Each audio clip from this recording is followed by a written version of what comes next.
Please take your seats.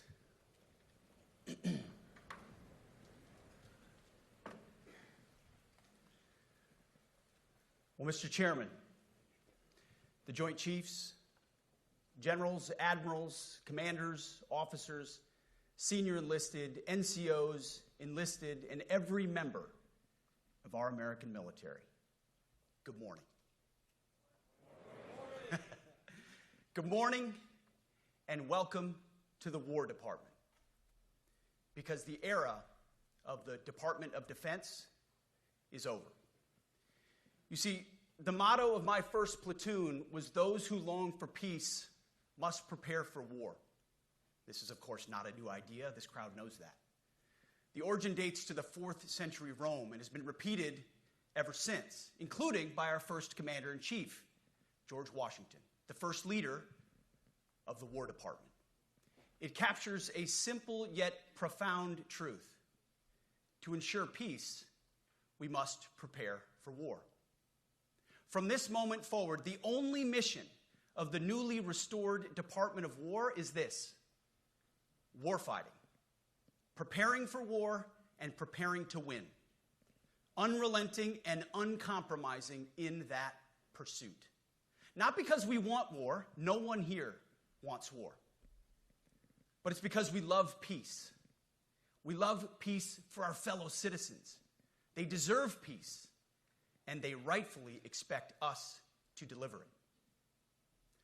Our number one job, of course, is to be strong so that we can prevent war in the first place.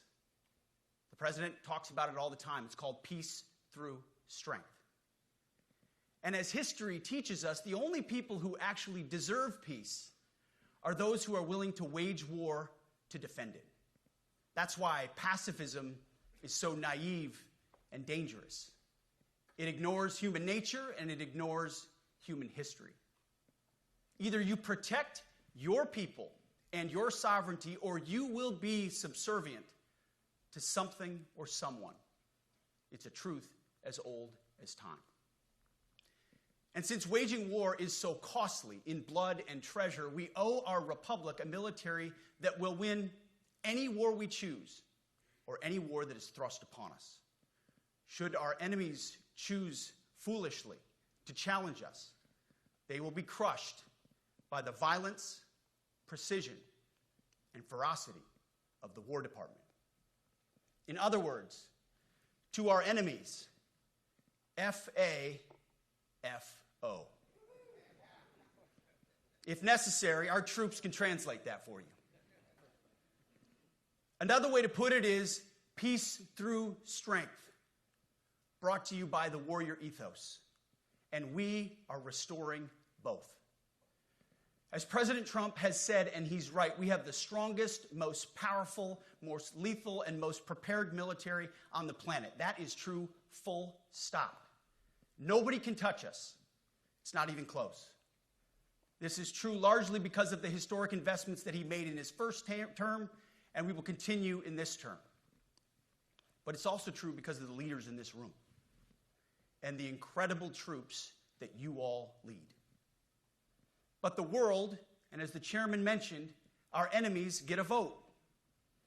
You feel it, I feel it. This is a moment of urgency, mounting urgency. Enemies gather, threats grow. There is no time for games. We must be prepared. If we're going to prevent and avoid war, we must prepare now. We are the strength part of peace through strength. And either we're ready to win or we are not. You see, this urgent moment, of course, requires more troops, more munitions, more drones, more Patriots, more submarines, more B-21 bombers. It requires more innovation, more AI in everything and ahead of the curve. More cyber effects, more counter-UAS, more space, more speed. America is the strongest, but we need to get stronger and quickly. The time is now, and the cause is urgent. The moment requires restoring and refocusing our defense industrial base, our shipbuilding industry, and onshoring all critical components. It requires, as President Trump has done, getting our allies and partners to step up and share the burden. America cannot do everything. The free world requires allies with real hard power, real military leadership, and real military capabilities. The War Department is tackling and prioritizing all of these things. And I'll be giving a speech next month that will showcase the speed, innovation, and generational acquisition reforms we are undertaking urgently. Likewise, the nature of the threats we face in our hemisphere and in deterring China is another speech for another day, coming soon. This speech today, as I drink my coffee, this speech today is about people, and it's about culture. The topic today is about the nature of ourselves. Because no plan, no program, no reform, no formation will ultimately succeed unless we have the right people and the right culture at the War Department. If I've learned one core lesson in my 8 months in this job, it's that personnel is policy. Personnel is policy. The best way to take care of troops is to give them good leaders committed to the warfighting culture of the department. Not perfect leaders, good leaders. Competent, qualified, professional, agile, aggressive, innovative, risk-taking, apolitical, faithful to their oath and to the Constitution. Eugene Sledge, in his World War II memoir, wrote, quote, "War is brutish, inglorious, and a terrible waste. Combat leaves an indelible mark on those who are forced to endure it. The only redeeming factors are my comrades' incredible bravery and their devotion to each other." In combat, there are thousands of variables, as I learned in Iraq and Afghanistan, and as so many of you did in so many more places. Leaders can only control about 3 of them. You control how well you're trained, mostly how well you're equipped, and the last variable is how well you lead. After that, you're on your own. Our warfighters are entitled to be led by the best and most capable leaders. That is who we need you all to be. Even then, in combat, even if you do everything right, you may still lose people because the enemy always gets a vote. We have a sacred duty to ensure that our warriors are led by the most capable and qualified combat leaders. This is one thing you and I can control.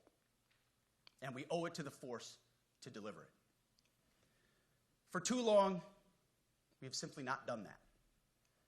The military has been forced by foolish and reckless politicians to focus on the wrong things. In many ways, this speech is about fixing decades of decay. Some of it obvious, some of it hidden. Or as the chairman has put it, we are clearing out the debris, removing the distractions, clearing the way for leaders to be leaders. You might say we're ending the war on warriors. I heard someone wrote a book about that. For too long, we've promoted too many uniformed leaders for the wrong reasons, based on their race, based on gender quotas, based on historic so-called firsts. We've pretended that combat arms and non-combat arms are the same thing. We've weeded out so-called toxic leaders under the guise of double-blind psychology assessments, promoting risk-averse, go-along-to-get-along conformists instead. You name it, the department did it. Foolish and reckless political leaders set the wrong compass heading, and we lost our way. We became the woke department, but not anymore. Right now, I'm looking out at a sea of Americans who made a choice when they were young men and young women to do something most Americans will not, to serve something greater than yourselves, to fight for God and country, for freedom and the Constitution. You made a choice to serve when others did not, and I commend you. You are truly the best of America. But this does not mean, and this goes for all of us, that our path to this auditorium on this day was a straight line, or that the conditions of the formations we lead are where we want them to be. You love your country, and we love this uniform, which is why we must do better. We just have to be honest. We have to say with our mouths what we see with our eyes, to just tell it like it is in plain English, to point out the obvious things right in front of us. That's what leaders must do. We cannot go another day without directly addressing the plank in our own eye, without addressing the problems in our own commands and in our own formations. This administration has done a great deal from day one to remove the social justice, politically correct, and toxic ideological garbage that had infected our department, to rip out the politics. No more identity months, DEI offices, dudes in dresses. No more climate change worship. No more division, distraction, or gender delusions. No more debris. As I've said before, and will say again, we are done with that shit. I've made it my mission to uproot the obvious distractions that made us less capable and less lethal. That said, the War Department requires the next step.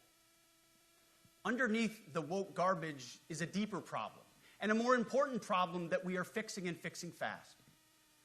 Common sense is back at the White House, so making the necessary changes is actually pretty straightforward. President Trump expects it. And the litmus test for these changes is pretty simple. Would I want my eldest son, who is 15 years old, eventually joining the types of formations that we are currently wielding? If in any way the answer to that is no, or even yes, but, then we're doing something wrong. Because my son is no more important than any other American citizen who dons the cloth of our nation. He is no more important than your son. All precious souls made in the image and likeness of God. Every parent deserves to know that their son or their daughter that joins our ranks is entering exactly the kind of unit that the Secretary of War would want his son to join. Think of it as the golden rule test. Jesus said, "Do unto others that which you would have done unto yourself." It's the ultimate simplifying test of truth. The new War Department golden rule is this: do unto your unit as you would have done unto your own child's unit. Would you want him serving with fat or unfit or undertrained troops? Or alongside people who can't meet basic standards? Or in a unit where standards were lowered so certain types of troops could make it in? In a unit where leaders were promoted for reasons other than merit, performance, and warfighting? The answer is not just no, it's hell no. This means at the War Department, first and foremost, we must restore a ruthless, dispassionate, and common sense application of standards. I don't want my son serving alongside troops who are out of shape, or in combat unit with females who can't meet the same combat arms physical standards as men, or troops who are not fully proficient on their assigned weapons, platform, or task, or under a leader who was the first but not the best. Standards must be uniform, gender neutral, and high. If not, they're not standards. They're just suggestions. Suggestions that get our sons and daughters killed. When it comes to combat arms units, and there are many different stripes across our joint force, the era of politically correct, overly sensitive, don't hurt anyone's feelings leadership ends right now. At every level, either you can meet the standard, either you can do the job, either you are disciplined, fit, and trained, or you are out. And that's why today, at my direction, and this is the first of 10 Department of War directives that are arriving at your commands as we speak and in your inbox. Today, at my direction, each service will ensure that every requirement for every combat MOS, for every designated combat arms position, returns to the highest male standard only. Because this job is life or death. standards must be met. And not just met, at every level we should seek to exceed the standard, to push the envelope, to compete. It's common sense and core to who we are and what we do. It should be in our DNA. Today at my direction, we are also adding a combat field test for combat arms units that must be executable in any environment at any time and with combat equipment. These tests, they'll look familiar. They'll resemble the Army Expert Physical Fitness Assessment or the Marine Corps Combat Fitness Test.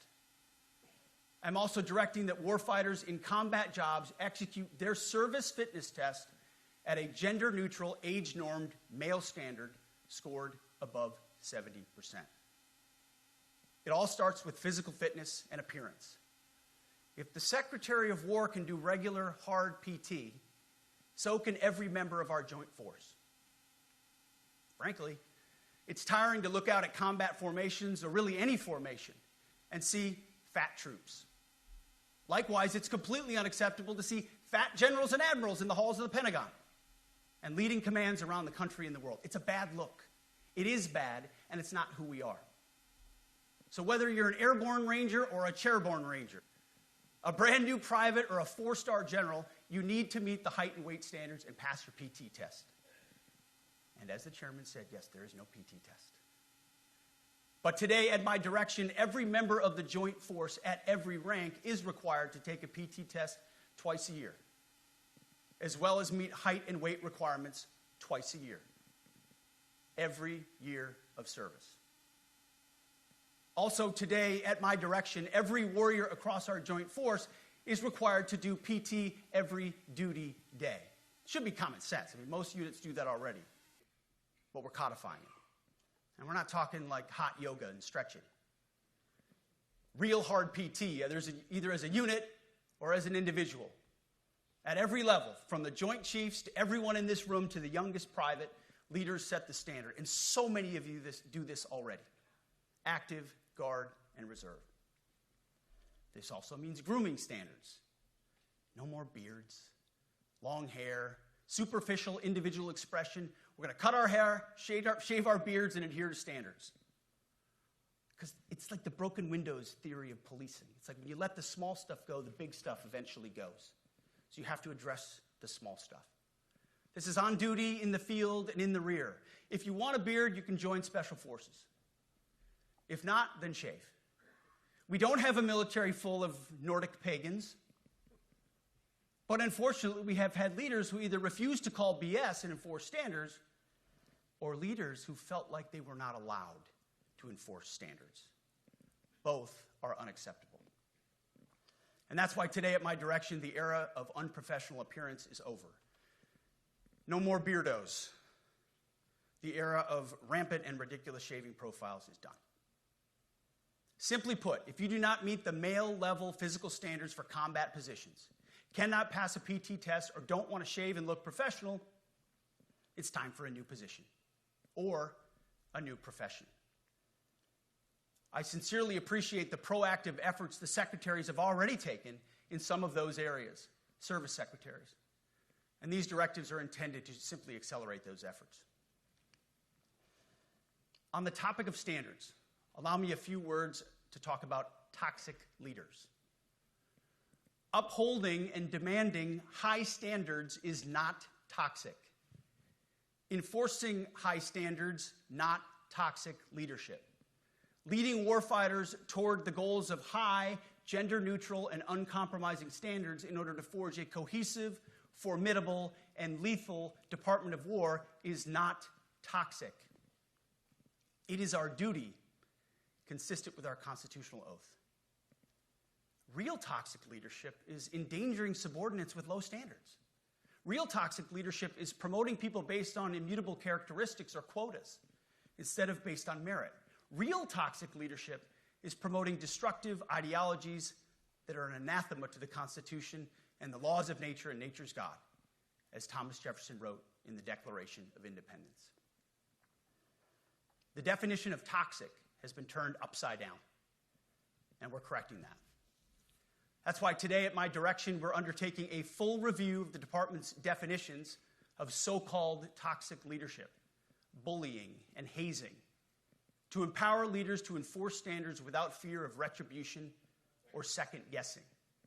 Of course, you can't do like nasty bullying and hazing. We're talking about words like bullying and hazing and toxic. They've been weaponized and bastardized inside our formations, undercutting commanders and NCOs. No more. Setting, achieving, and maintaining high standards is what you all do. And if that makes me toxic, then so be it. Second, today at our direction, we're ensuring that every service, every unit, every schoolhouse, and every form of professional military education conduct an immediate review of their standards. Now, we've done this in many places already, but today it goes across the entire Department of War. Any place where tried and true physical standards were altered, especially since 2015 when combat arms standards were changed to ensure females could qualify, must be returned to their original standard. Other standards have been manipulated to hit racial quotas as well, which is just as unacceptable. This too must end. Merit only. The president talks about it all the time, merit-based. Here are two basic frameworks I urge you to pursue in this process. Standards I call, my staff's heard all about them, the 1990 test and the E6 test. The 1990s test is simple. What were the military standards in 1990? And if they have changed, tell me why. Was it a necessary change based on the evolving landscape of combat? Or was the change due to a softening, weakening, or gender-based pursuit of other priorities? 1990s seems to be as good a place to start as any. And the E6 test. Ask yourself, does what you're doing make the leadership, accountability, and lethality efforts of an E6, or frankly an O3, does it make it easier or more complicated? Does the change empower staff sergeants, petty officers, and tech sergeants to get back to basics? The answer should be a resounding yes. The E6 test, or O3 test, clarifies a lot, and it clarifies quickly. Because war does not care if you're a man or a woman. Neither does the enemy. Nor does the weight of your rucksack, the size of an artillery round, or the body weight of a casualty on the battlefield who must be carried. This, and I want to be very clear about this, this is not about preventing women from serving. We very much value the impact of female troops. Our female officers and NCOs are the absolute best in the world. But when it comes to any job that requires physical power to perform in combat, those physical standards must be high and gender neutral. If women can make it, excellent. If not, it is what it is. If that means no women qualify for some combat jobs, so be it. That is not the intent, but it could be the result, so be it. It will also mean that weak men won't qualify because we're not playing games. This is combat. This is life or death. As we all know, this is you versus an enemy hell-bent on killing you. To be an effective, lethal fighting force, you must trust that the warrior alongside you in battle is capable, truly physically capable of doing what is necessary under fire. You know this is the only standard you would want for your kids and for your grandkids. Apply the War Department Golden Rule, the 1990 test, and the E6 test, and it's really hard to go wrong. Third, we are attacking and ending the walking on eggshells and zero-defect command culture. A risk-averse culture means officers execute not to lose instead of to win. A risk-averse culture means NCOs are not empowered to enforce standards. Commanders and NCOs don't take necessary risks or make tough adjustments for fear of rocking the boat or making mistakes. A blemish-free record is what peacetime leaders covet the most, which is the worst of all incentives. We, as senior leaders, need to end the poisonous culture of risk aversion and empower our NCOs at all levels to enforce standards. Truth be told, For the most part, we don't need new standards. We just need to reestablish a culture where enforcing standards is possible. And that's why today at my direction, I'm issuing new policies that will overhaul the IG, EO, and MEO processes. I call it the No More Walking on Eggshells policy. We are liberating commanders and NCOs. We are liberating you. We are overhauling an inspector general process, the IG, that has been weaponized, putting complainers, ideologues, and poor performers in the driver's seat. We're doing the same with the equal opportunity and military equal opportunity policies, the EO and MEO at our department. No more frivolous complaints, no more anonymous complaints, no more repeat complainants, no more smearing reputations, no more endless waiting, no more legal limbo, no more sidetracking careers, no more walking on eggshells. Of course, being a racist has been illegal in our formation since 1948. The same goes for sexual harassment. Both are wrong and illegal. Those kinds of infractions will be ruthlessly enforced.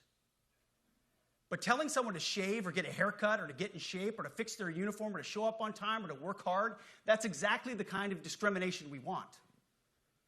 We are not civilians. You are not civilians. You are set apart for a distinct purpose. So we, as a department, need to stop acting and thinking like civilians and get back to basics and put the power back in the hands of commanders and NCOs. Commanders and NCOs who make life and death decisions. Commanders and NCOs who enforce standards and ensure readiness. Commanders and NCOs who, in this War Department, have to look in the mirror and have to pass the golden rule test.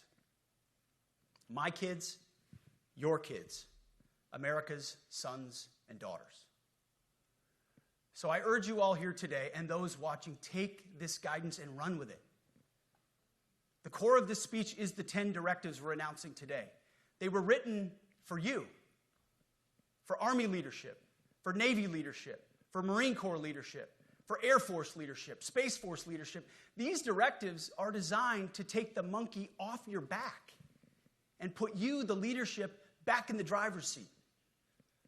Move out with urgency because we have your back. I have your back. And the Commander-in-Chief has your back. And when we give you this guidance, we know mistakes will be made. It's the nature of leadership. But you should not pay for earnest mistakes for your entire career. And that's why today, at my direction, we're making changes to the retention of adverse information on personnel records that will allow leaders with forgivable, earnest, or minor infractions to not be encumbered by those infractions in perpetuity. People make honest mistakes, and our mistakes should not define an entire career.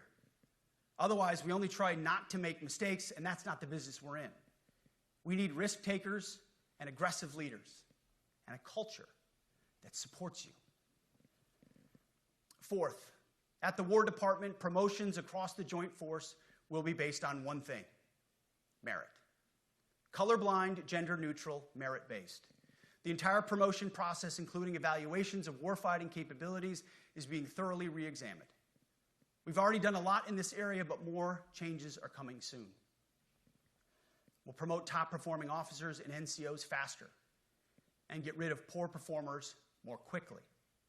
Evaluations, education, and field exercises will become real evaluations, not box checks, for every one of us at every level. These same reforms happened before World War II as well. General George Marshall and Secretary of War Henry Stimson did the same thing. And we won a world war because of it. As it happens, when he started the job, Chairman Kane gave me a frame and a photo to hang in my office. A matching frame and photo hangs in his. It's a photo of Marshall and Stimson preparing for World War II. Those two leaders famously kept the door open between their offices for the entirety of the war. They worked together, civilian and uniform, every single day. Chairman Kane and I do the same. There is no daylight between us. Our doors are always open. Our job together is to ensure our military is led by the very best, ready to answer the nation's call. Fifth, as you have seen, and the media has obsessed over, I have fired a number of senior officers since taking over. The previous chairman, other members of the Joint Chiefs, combatant commanders, and other commanders. The rationale for me has been straightforward. It's nearly impossible to change a culture with the same people who helped create or even benefited from that culture, even if that culture was created by a previous president and previous secretary. My approach has been simple. When in doubt, assess the situation, follow your gut, and if it's the best for the military, make a change. We all serve at the pleasure of the president every single day.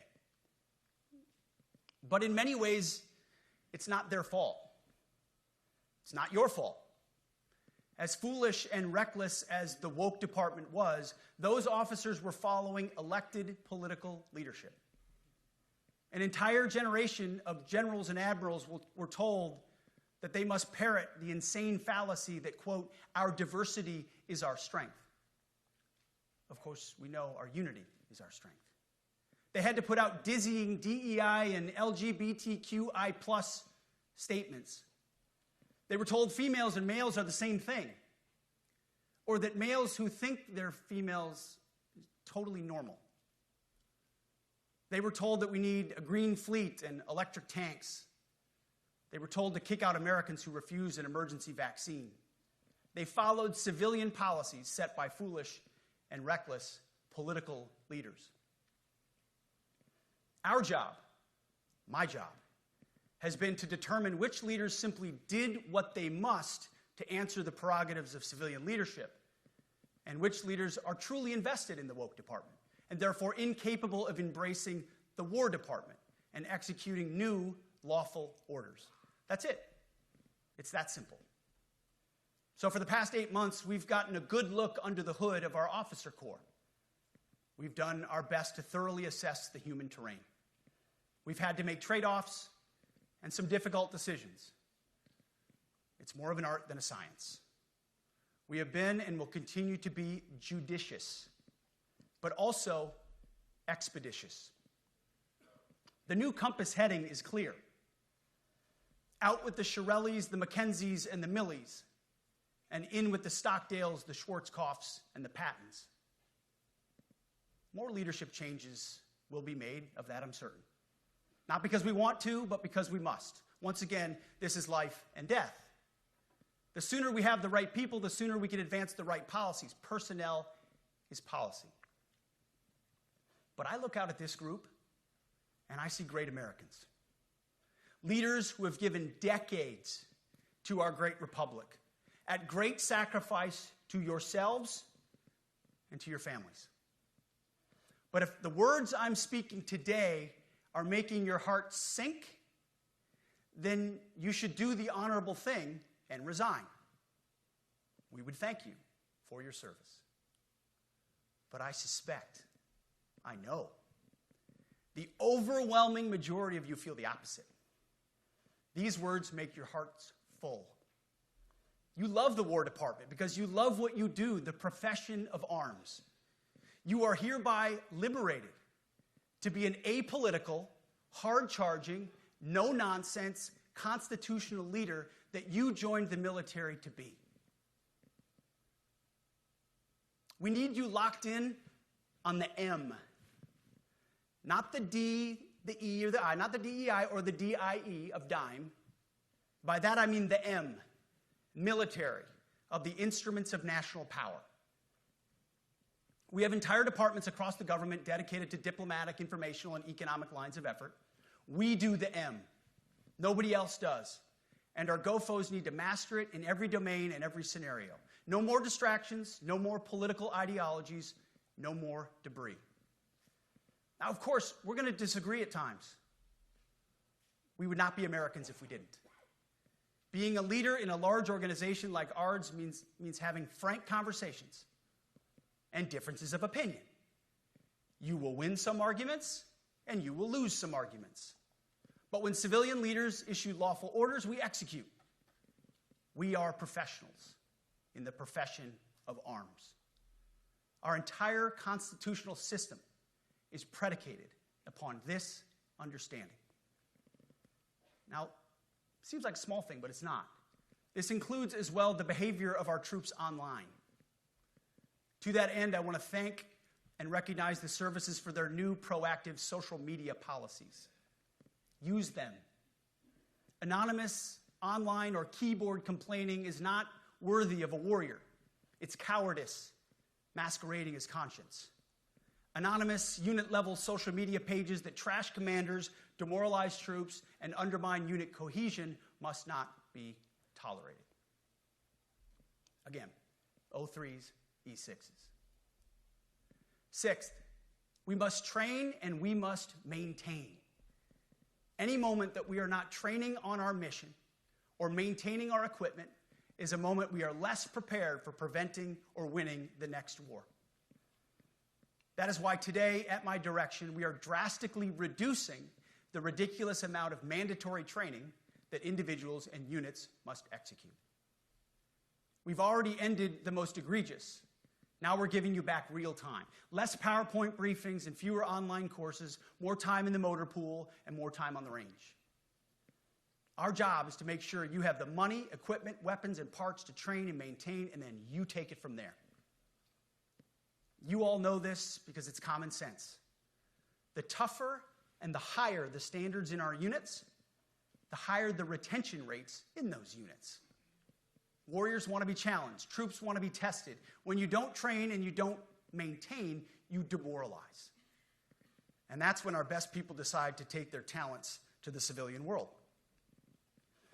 The leaders who created the woke department have already driven out too many hard chargers.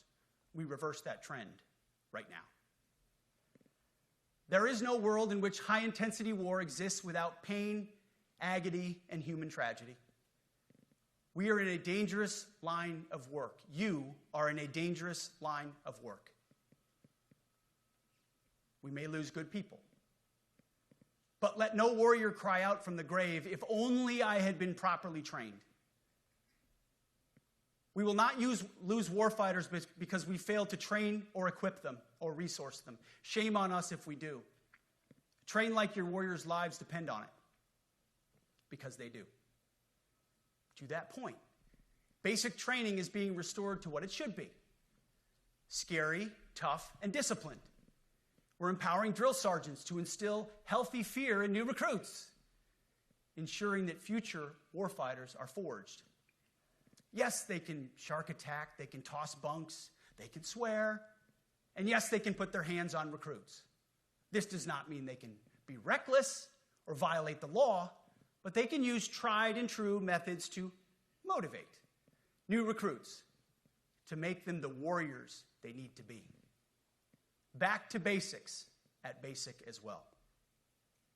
Of course, and you know this, basic training is not where mission readiness should end. The nature of the evolving threat environment demands that everyone, in every job, must be ready to join the fight if needed. A core credo of the Marine Corps is every Marine a rifleman. It means that everyone, regardless of MOS, is proficient enough to engage an enemy threat at sea, in the air, or in a so-called rear area.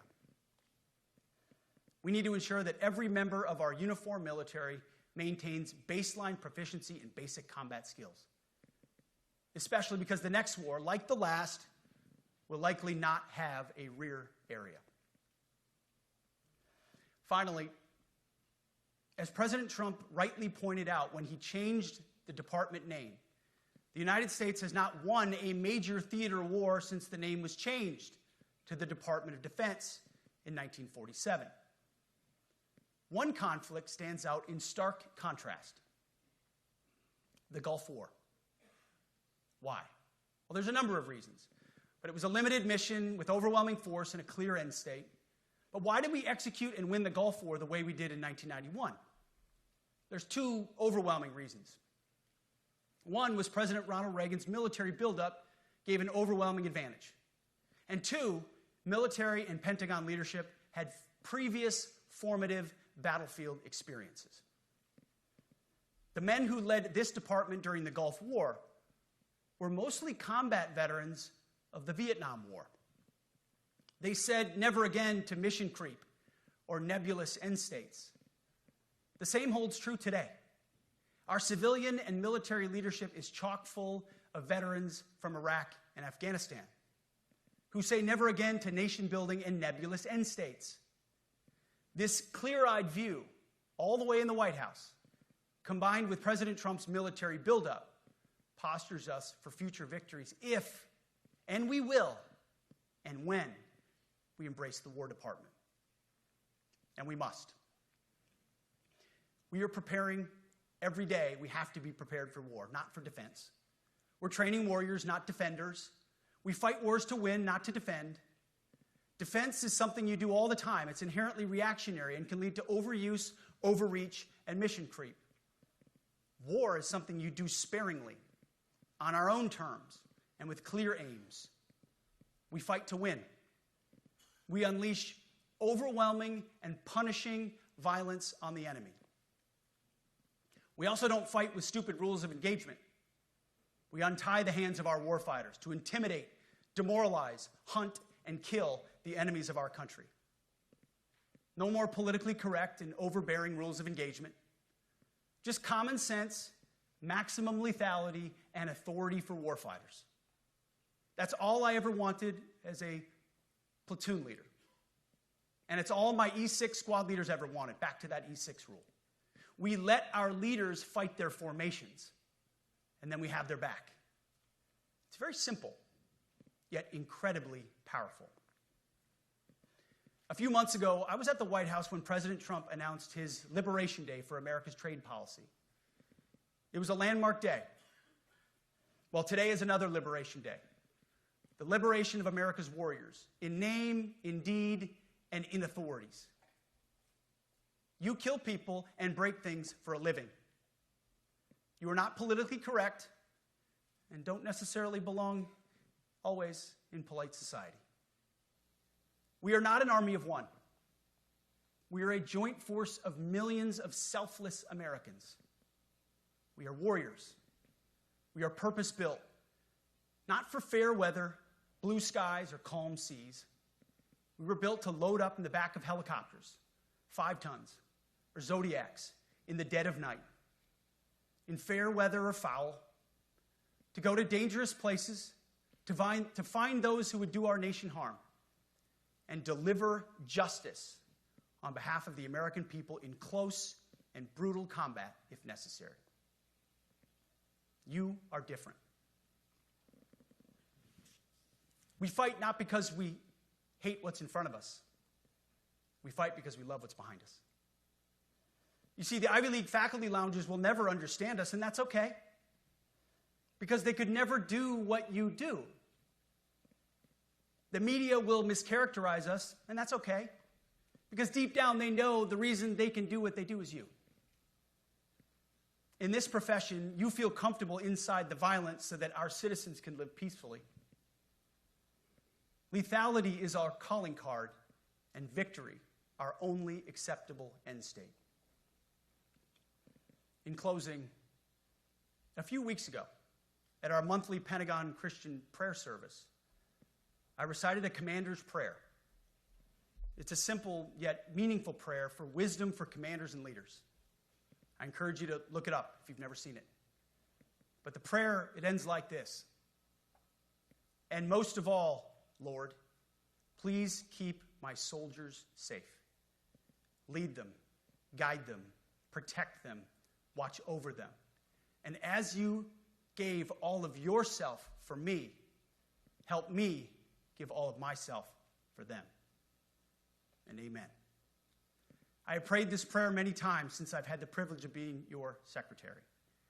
And I will continue to pray this prayer for each of you as you command and lead our nation's finest. Go forth and do good things, hard things. President Trump has your back, and so do I. And you'll hear from him shortly. Move out and draw fire. because we are the War Department. Godspeed.